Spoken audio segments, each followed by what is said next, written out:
Hey guys, how's it going? Hope you're doing well. My name is Crown, and today I'm going to read you some very interesting stories that I hope that you're gonna love. And now, without further ado, let's go!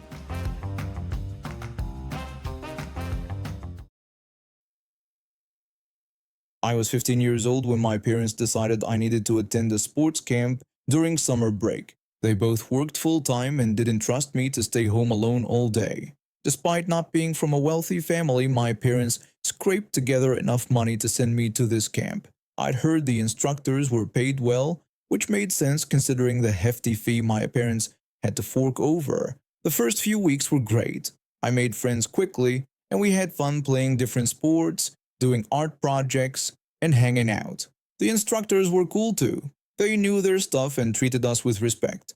Everything was going smoothly until she showed up. For privacy's sake, I won't use her real name, but let's call her Karen. When Karen first arrived, she seemed perfect. The management team kept raving about her qualifications and experience. In front of them, she was all smiles and enthusiasm, but when the management team walked away, it was like a switch flipped.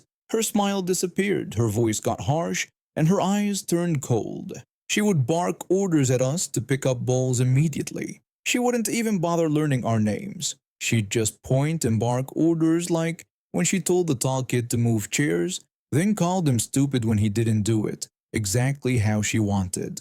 She complained about her pay even though we all knew instructors at this camp made good money. She would moan about how she had to deal with us brats for such a pathetic salary, and how she should be coaching professional athletes instead of babysitting us. I started dreading going to camp. What had started as a fun summer activity became something I had to force myself to attend each day.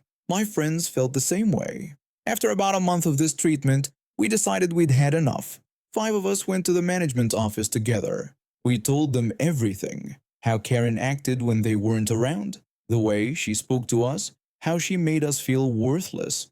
The manager listened, took some notes, and told us they would look into it and watch her classes to see what was happening. We left feeling relieved. We'd reported the bad instructor, management would see how she really behaved, and she'd be gone. For the next week, management did pop into Karen's sessions randomly, but somehow she always knew they were coming. When a manager appeared, Karen changed into this sweet, supportive instructor who knew all our names and gave encouraging feedback. The manager would praise everyone and compliment Karen on connecting with us kids. Karen would say she just loved helping young people develop their skills. After a week of this, management called me and my friends back to their office. The manager told us they had been watching but couldn't see the behavior we described. They said Karen seemed like a good instructor and asked if we might have been exaggerating.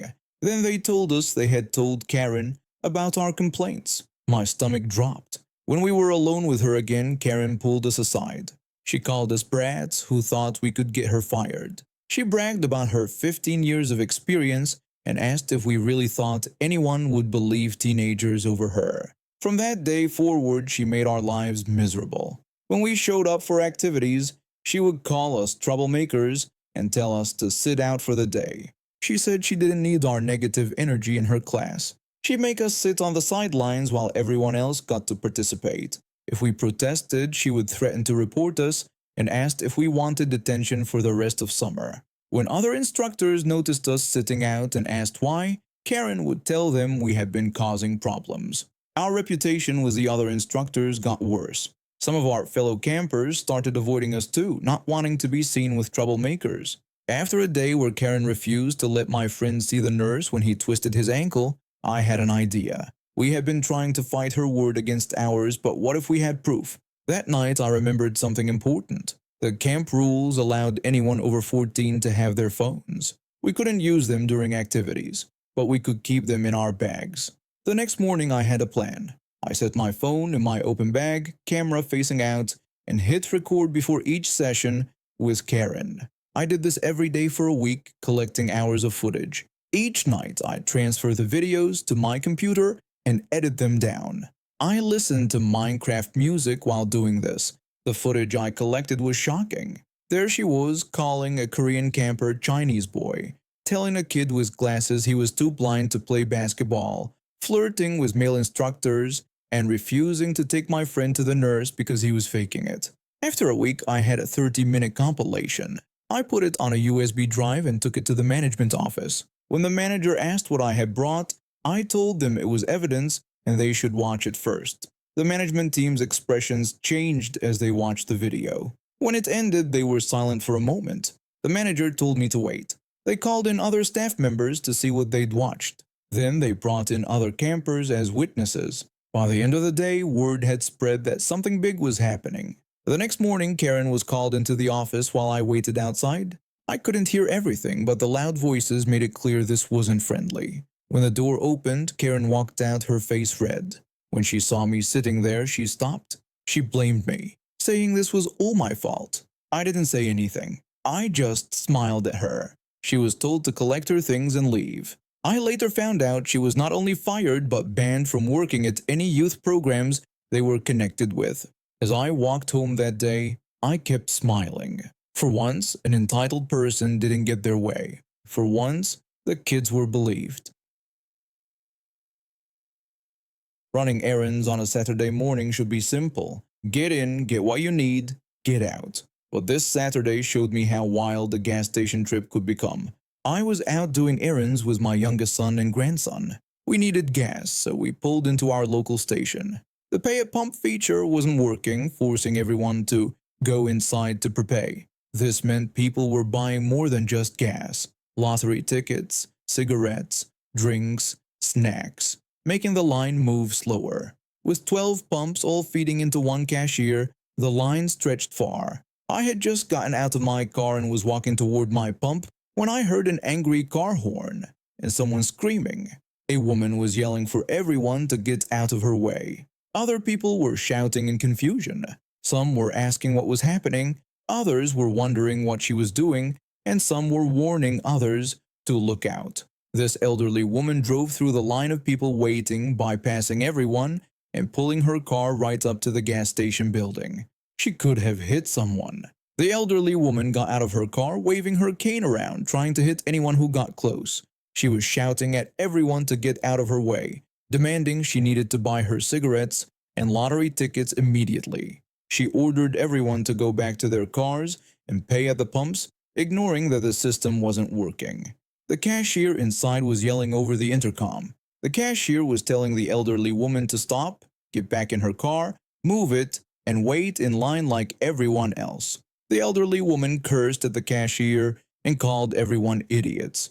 She said she came to this gas station every Saturday at this exact time to get her lottery tickets, and she had to buy them at this exact time. The cashier threatened to call the police, pointing out that the elderly woman had endangered everyone in line and even the cashier if the woman's brakes had failed. The cashier told her she wouldn't be buying anything from the store ever again, and everything she did was being recorded on camera. The cashier had called the police, but several customers had already done so. Emergency services and police were on their way. The elderly woman stood her ground, getting more aggressive. She didn't care what the cashier thought. She demanded her lottery tickets, listing which ones she wanted, and a carton of cigarettes, insisting the cashier give them to her immediately. The cashier refused to serve her. Then the cashier asked over the intercom if anyone was hurt. No one was seriously injured, though a few people had been bumped by her car or hit with her cane. The police arrived. An officer approached the elderly woman and asked her to step away from the window and speak with him. The elderly woman refused to move until she got her lottery tickets. A second officer joined the first, telling her she wouldn't be getting any lottery tickets today and asking her to step aside. This made her more angry. She lifted her cane and started swinging it around. The first officer warned her to put the cane down. He said if she didn't come speak with them peacefully and stop using her cane as a weapon, they would taser her. Emergency services had arrived along with 2 more police officers. The third police officer was trying to manage the situation.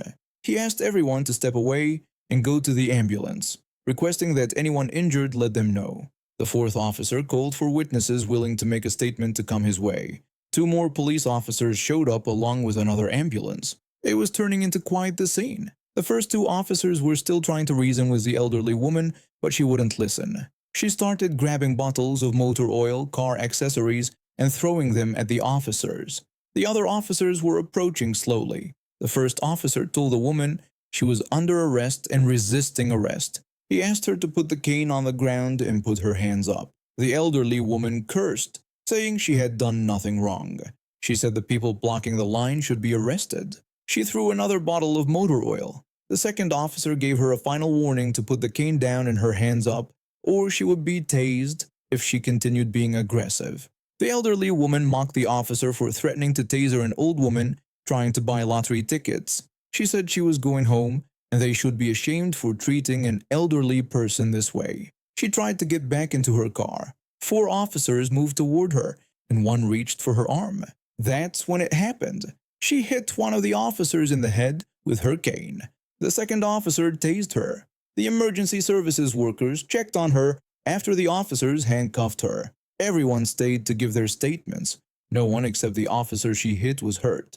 After finishing our errands, we drove back by the gas station. A tow truck was loading up her car. All that chaos just because someone felt entitled to skip the line for lottery tickets and cigarettes.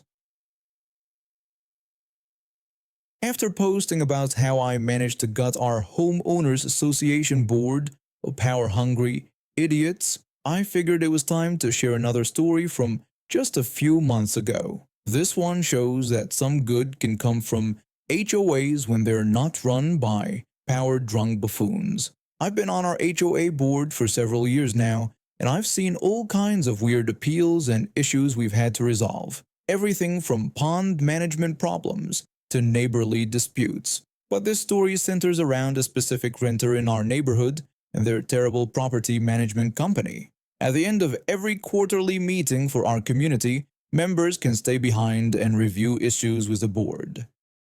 Typically, this consists of community members with fines who want to appeal or settle up. This time, however, a regular attendee came in, which surprised all of us. She had never once received a fine, helped with several committees, and had 2 amazing kids, one of whom had special needs. This becomes important later. She sat down and placed a folder in front of us, and that's when I knew she meant business. She explained that she needed the board's help with an issue involving her neighbor. She then described how her neighbor had been digging up and taking her flowers and had flipped around the basketball hoop that her special needs son used regularly. She had even installed a camera and had video evidence to prove it, which she showed to us. I told her that this was serious and advised her to call the police immediately.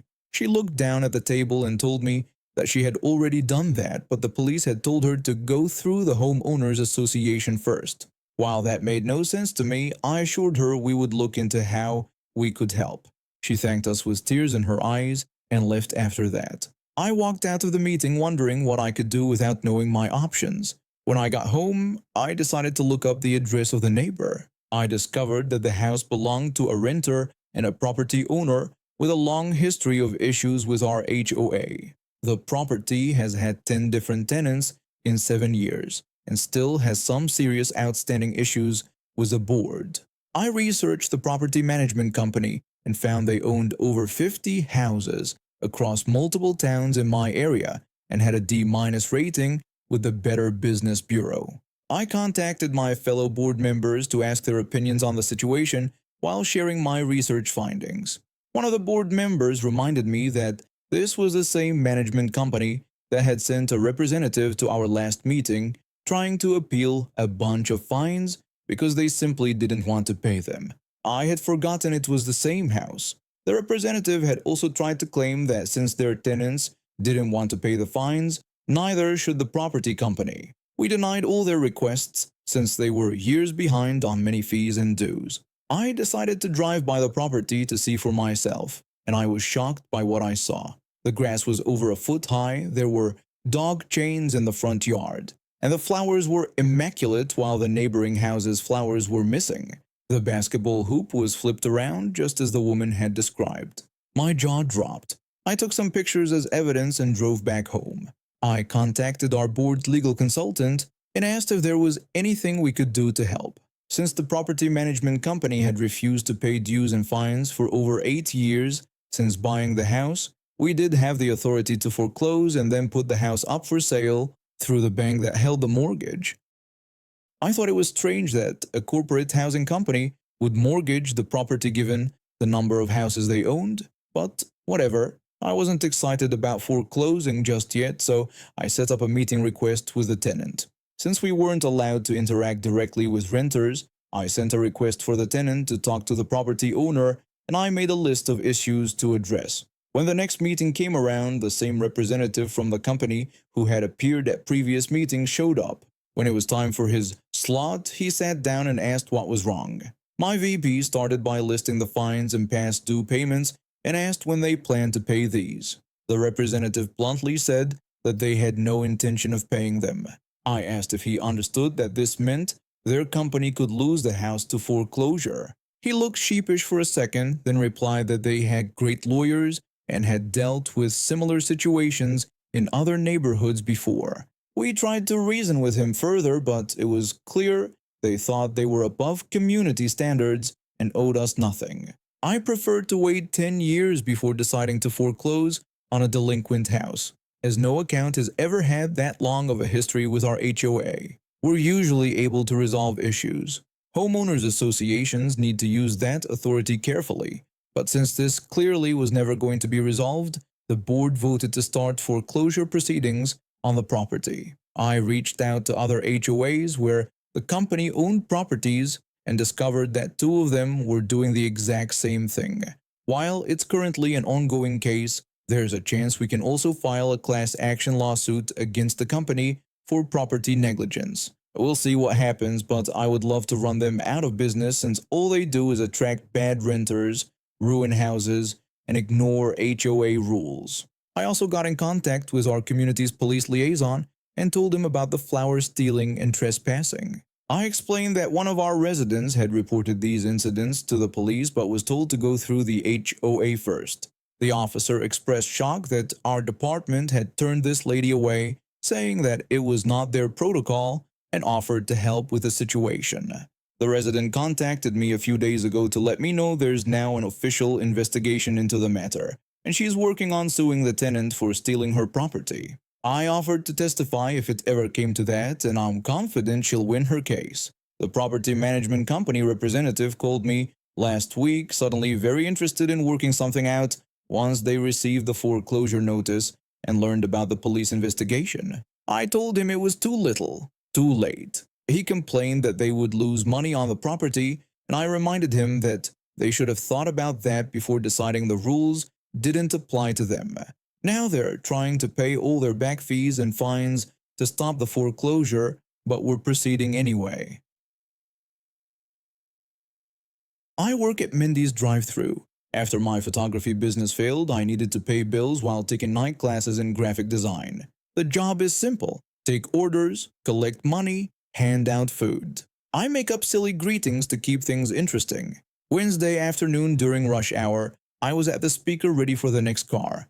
I greeted the customer with my flowery Wednesday welcome to Mindy's and asked how I could help them. A woman's voice came through after some fumbling. The customer asked me what I had said, repeating her question as if she couldn't understand me. I switched to my normal voice, welcoming her to Mindy's and asking if she wanted to place an order. The customer told me that I had sounded stupid. She ordered a kid's meal with a medium chocolate frosty, followed by another medium chocolate frosty, but her voice trailed off into mumbling. I waited before telling her that the kid's meal only comes with a junior-size frosty, though she could upgrade to a small if she wanted. The customer responded in a more polite tone, agreeing that the standard option was fine and thanking me. Her change in tone surprised me. I looked at my co-worker who was making orders nearby. I told my co-worker that I was going to give this lady a medium frosty in her kid's meal instead of the small one. My co-worker shrugged. I don't mess with kids' food, and she had become nicer. I prepared her order. Kid's meal with a toy, medium frosty in the meal, and another medium frosty. I felt good about this small kindness. That feeling didn't last. When her car pulled up, I barely recognized her. Her face was angry, and her knuckles were white on the steering wheel. I thought I was being pranked. I handed her the kid's meal bag and the 2 medium frosties. I told her the total amount due. She grabbed the food, swiped her card, and stared at me while inching her car forward. Then she stopped, reversed, and nearly hit the car behind her and the wall. One of the medium Frosties came flying through my window, covering my uniform and the floor. The customer screamed at me with a barely censored curse word. She said she had asked for a medium Frosty and demanded what she had paid for. I looked at my chocolate-covered shirt, took a breath, and removed the second medium Frosty from her tray. I threw it away, got a small Frosty from our dispenser, and handed it to her. I explained that I was now giving her the small Frosty that comes with the kids' meal exactly as per our menu and what she paid for. Her face changed as she realized what happened. I noticed the kids' meal wasn't even for a child. There was no child in the car, just her and another adult. My co-worker leaned into my window space. My co-worker pointed out that I had already given the customer 2 medium Frosties, but now she was getting what she had paid for, with emphasis on paid for. I had to stop myself from laughing. The customer and her passenger went quiet. Their faces changed back to polite expressions. They drove forward and out of the drive-thru. When they left, my co-worker and I laughed. Despite being covered in chocolate Frosty, seeing her face when she realized I had given her more than she paid for made it worth it. My manager came over and looked at the mess. My manager told me to go change and said she would cover my position. As I went to clean up, my co-worker gave me a high five. My co-worker said the scene had been great and asked if I had seen the customer's face. I said her paid-for line was even better. We still talk about the Frosty thrower during our shifts. I've never given another customer a free upgrade since. And now we have reached the end of today's stories. Thank you for watching, and see you next time.